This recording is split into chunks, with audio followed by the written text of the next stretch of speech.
बिस्मिल्लाहिर्रहमानिर्रहीम। अस्सलाम वालेकुम अज़ीज़ ख़वातीन व हज़रात।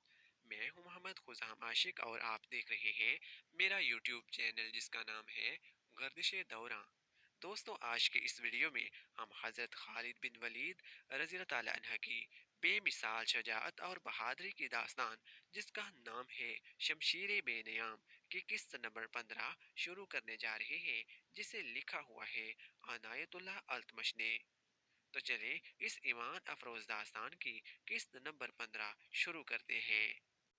नईम बिन मसऊद ये कहकर चले गए, मैं अपने सरदार गत्तफान को खबरदार करने जा रहा हूँ। खालिद और अकरमा आए तो अबू सुफियान ने इन्हें बताया कि नईम इसे काब बिन असद के मुतल्लिक क्या बता गए हैं। गैरों के सहारे लेकर लड़ाइयाँ नहीं लड़ी जा सकती अबू सुफियान।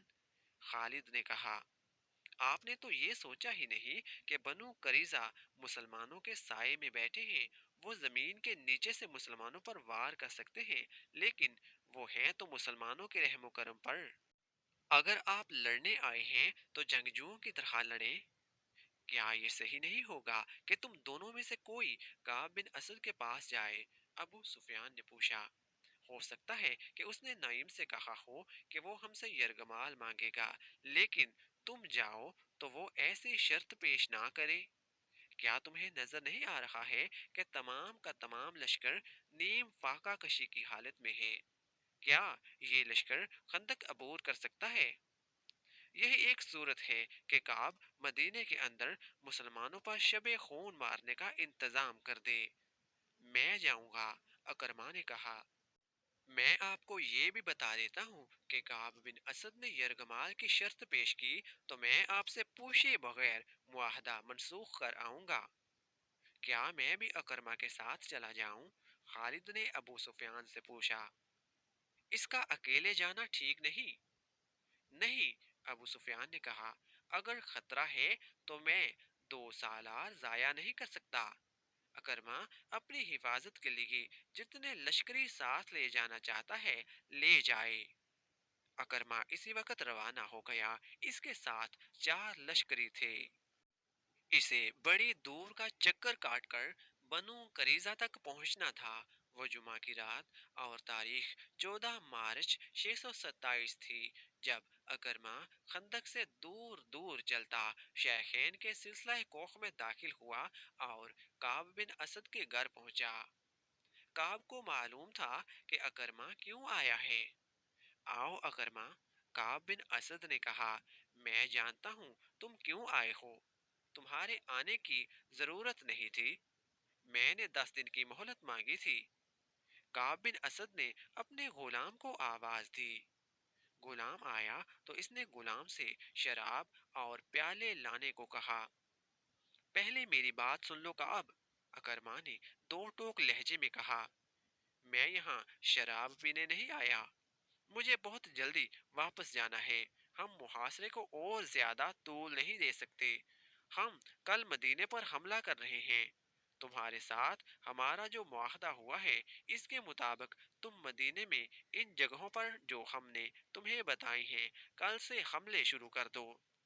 हमें ये भी मालूम हुआ है कि तुमने ज़ाहरी तौर पर हमारे साथ मुआहदा किया है, लेकिन दरे पर्दा तुमने वो मुआहदा कायम रखा है जो मुसलमानों के साथ तुमने किया है।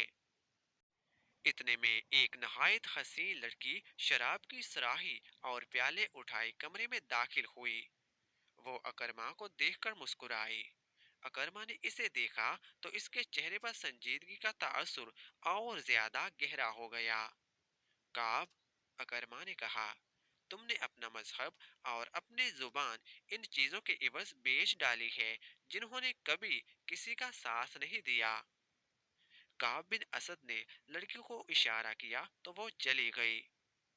मेरे अजीज अकरमा, काब ने कहा, मैं तुम्हारे चेहरे पर रऊनत के आसार देख रहा हूँ। साफ पता चलता है कि तुम मुझे अपना गुलाम समझकर हुक्म देने आए हो। मैंने मुसलमानों के साथ जो मुआहदा किया था वो बनु करीजा के तहफ़्फ़ुज़ और सलामती के लिए किया था, और मैंने जो मुआहदा तुम्हारे साथ किया है वो तुम्हारी फतह और मुसलमानों की शिकस्त की खातिर किया है। مسلمانوں کو ختم کرنا میرے مذہب کا حکم ہے، تمہارے ساتھ معاہدے نبھانا اسی سلسلے کی ایک کوشش ہے۔ اپنا مذہبی فریضہ ادا کرنے کے لیے میں تمہیں استعمال کروں گا۔ حی بن اختب سے میں نے کہہ دیا تھا کہ اہل قریش اور اہل غطفان مجھے بنو قریظہ کی سلامتی کی ضمانت دیں، تاکہ ایسا نہ ہو کہ تم لوگ ناکام ہو جاؤ اور مسلمان ہم سے ظالمانہ انتقام لیں۔ نعیم بن مسعود رضی اللہ عنہ نے جو چنگاری ان لوگوں کے درمیان پھینک دی تھی وہ اکرما کے سینے میں سلگ اٹھی۔ نعیم رضی اللہ عنہ نے اکرما کے ذہن میں ابو سفیان کی معرفت پہلے ہی ڈال دیا تھا کہ کعب افراد کی صورت میں ضمانت مانگے گا۔ کعب کی زبان سے ضمانت کا لفظ سنتے ہی اکرما بڑک اٹھا۔ کیا تمہیں ہم پر اعتبار نہیں؟ اکرما نے غسیلی آواز میں کہا۔ کیا تم یہ سمجھتے ہو کہ ہم شاید بھول گئے کہ محمد ہمارا اور تمہارا مشترکہ دشمن ہے؟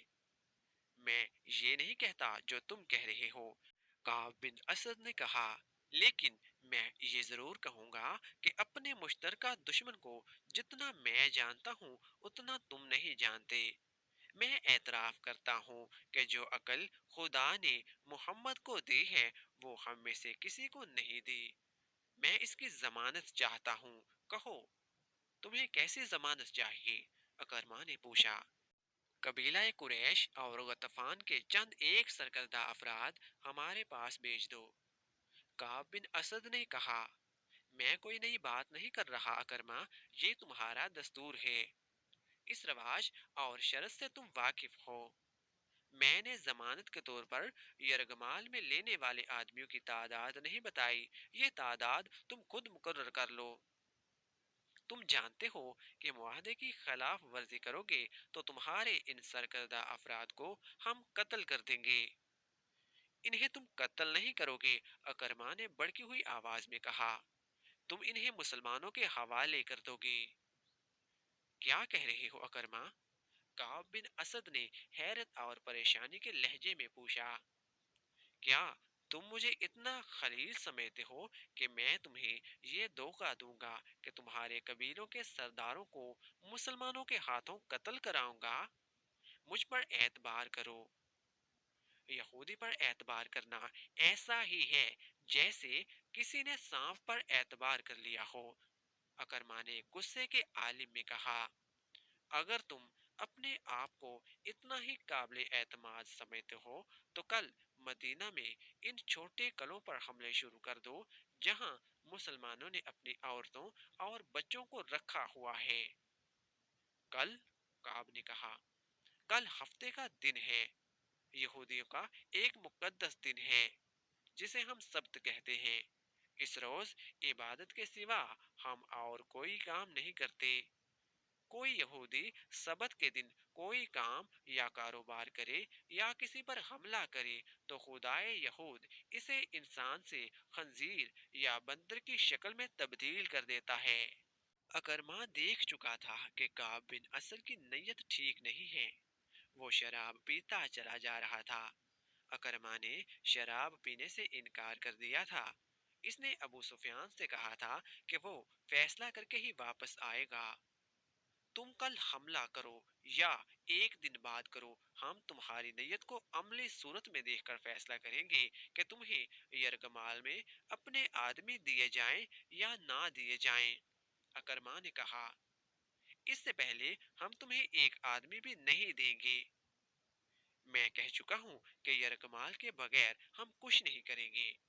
کعب بن اسد نے کہا، جو ہی تمہارے آدمی ہمارے پاس پہنچ جائیں گے ہم تمہاری منشا کے مطابق مدینہ کے اندر خلبلی مچا دیں گے۔ تم دیکھنا ہم محمد کی پیٹھ میں کس طرح شرع گھونپتے ہیں۔ اکرما اٹھ کھڑا ہوا اور غصے میں بولا، تم بد نیت ہو، تمہاری نیت صاف ہوتی تو تم کہتے کہ مجھے کسی کی ضمانت کی ضرورت نہیں، آؤ مل کر مسلمانوں کو مدینہ کے اندر ہمیشہ ہمیشہ کے لیے ختم کر دیں۔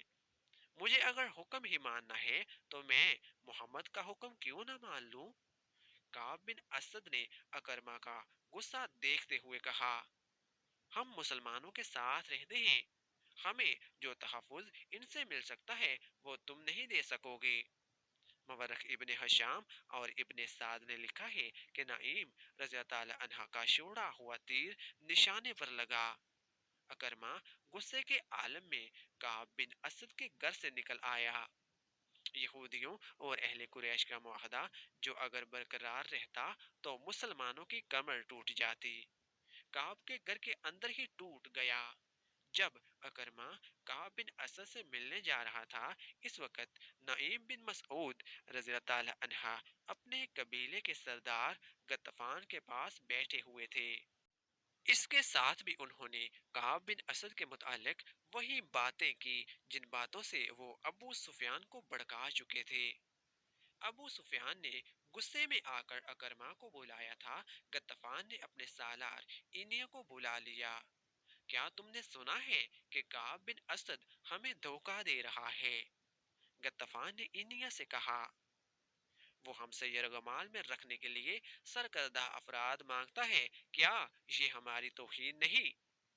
सरदार गतफान सालार एनिया ने कहा, मैं पहले तुम्हें कह चुका हूँ कि मेरे साथ मैदान जंग की बात करो। मैं आमने सामने की लड़ाई जानता हूँ।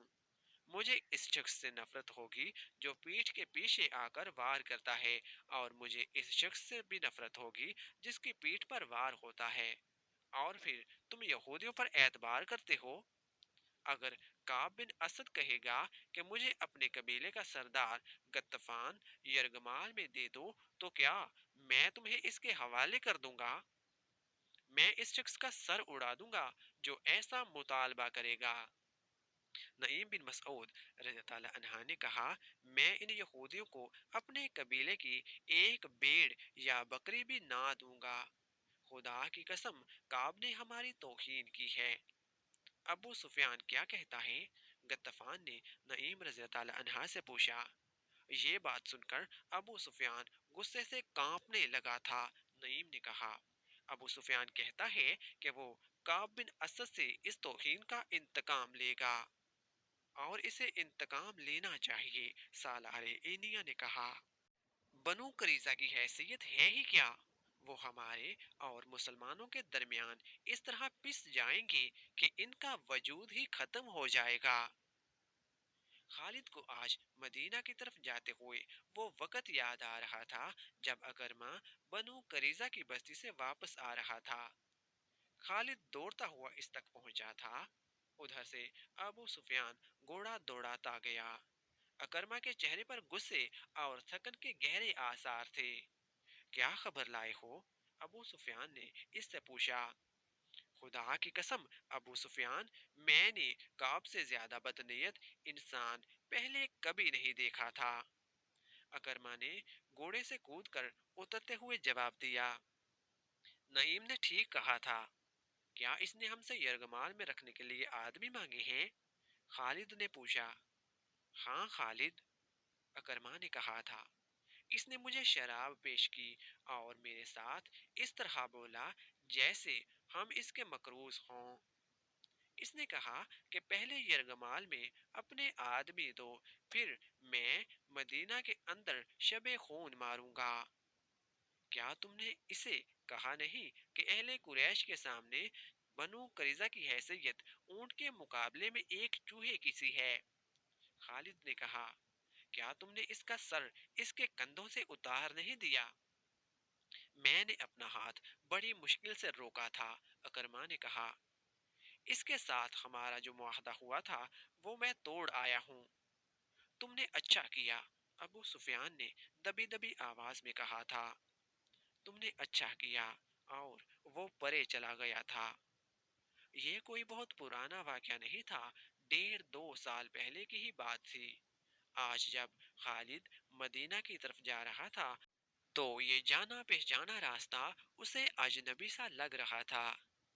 कभी इसे ऐसे महसूस होने लगता था जैसे वो खुद अपने लिए अजनबी हो गया हो। उसे अबू सुफियान का अफसुर्दा चेहरा नजर आने लगा। खालिद ने महसूस कर लिया था कि अबू सुफियान मदीना पर हमला से मुंह मोड़ रहा है। खालिद और अकरमा वही खड़े रह गए थे۔ क्या सोच रहे हो खालिद? अकरमा ने पूछा था। क्या तुम मेरी तायद नहीं करोगे कि मैं इस शख्स अबू सुफियान की मौजूदगी को सिर्फ इसलिए बर्दाश्त कर रहा हूँ कि ये मेरे कबीले का सरदार है? खालिद ने अकरमा को जवाब दिया था। अहले कुरैश को अबू सुफियान से बढ़कर बुज़दिल सरदार कोई नहीं मिलेगा। तुम पूछते हो मैं क्या सोच रहा हूँ? मैं और ज्यादा इंतजार नहीं कर सकता। मैंने खंदक को एक सिरे से दूसरे सिरे तक देखा है। एक जगह खंदक तंग है और ज्यादा गहरी भी नहीं। हम वहां से खंदक के पास जा सकते हैं। अगर तुम मेरा साथ दो तो मैं आज ही अभी इस जगह से चंद सवार खंदक के पार ले जाना चाहता हूँ। अबू सुफियान किसी गैबी मदद और सहारे का इंतजार करना चाहता है तो करता रहे। मैं तुम्हारा साथ क्यों ना दूंगा खालिद? अकरमा ने कहा। क्या मैं मुसलमानों के इन कहकहों को बर्दाश्त कर सकूंगा जो इस वक्त बुलंद होंगे जब हम यहाँ से लड़े बगैर वापस जाएंगे? चलो, मैं तुम्हारे साथ चलता हूँ। वो जगह जबाब की पहाड़ी के मगरब और सलाह की पहाड़ी के मशरक में थी, जहाँ खंदक की चौड़ाई इतनी थी कि घोड़ा इसे फलांग सकता था। जरूरत सिर्फ शहसवार की थी। प्यादे खंदक में उतरकर ऊपर चढ़ सकते थे। इसी जगह के करीब तकरीबन सामने मुसलमानों की खेमा गाह थी।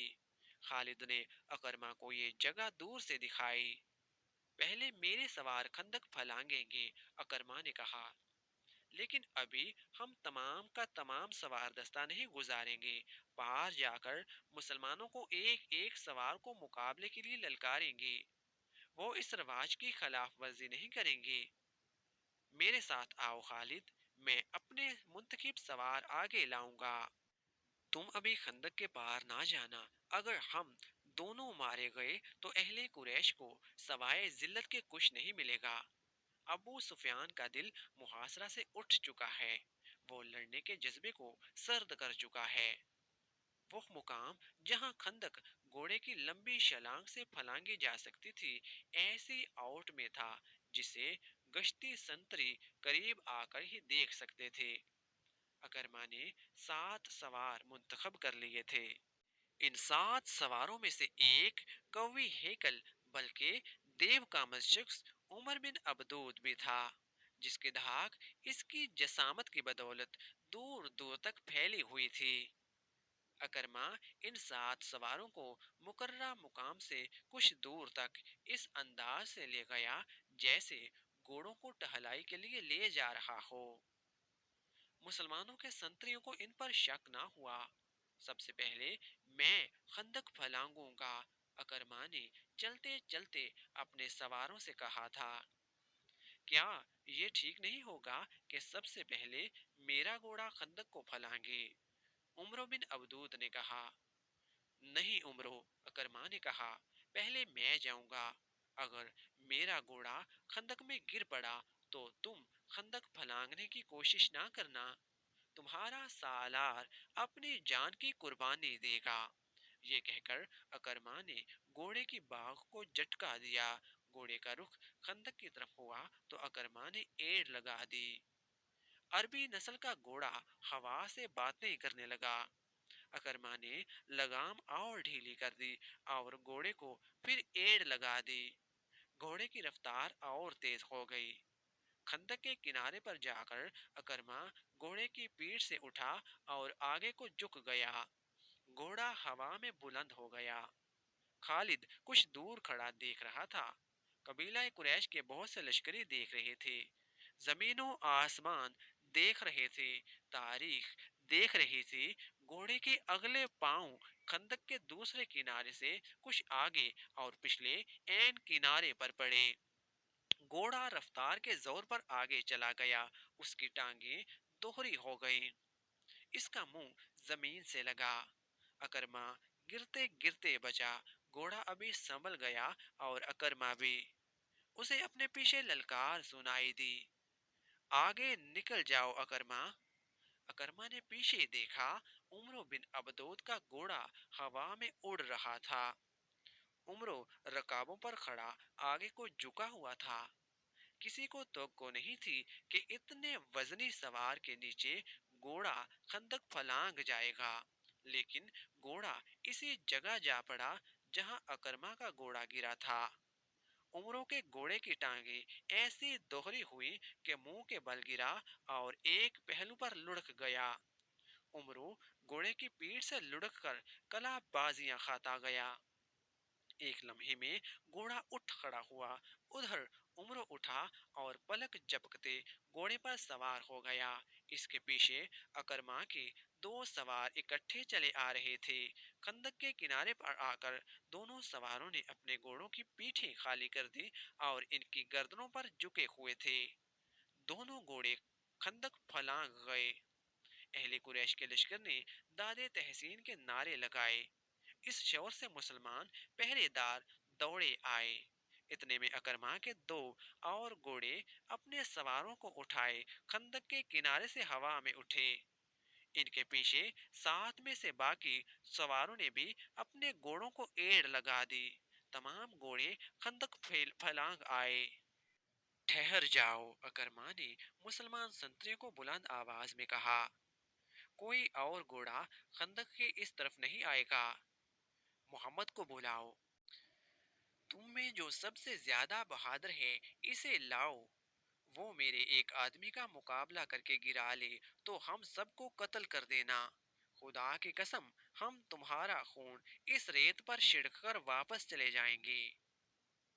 معزز خواتین و حضرات، شمشیر بے نیام کی قسط نمبر 15 یہاں پر مکمل ہو گئی ہے۔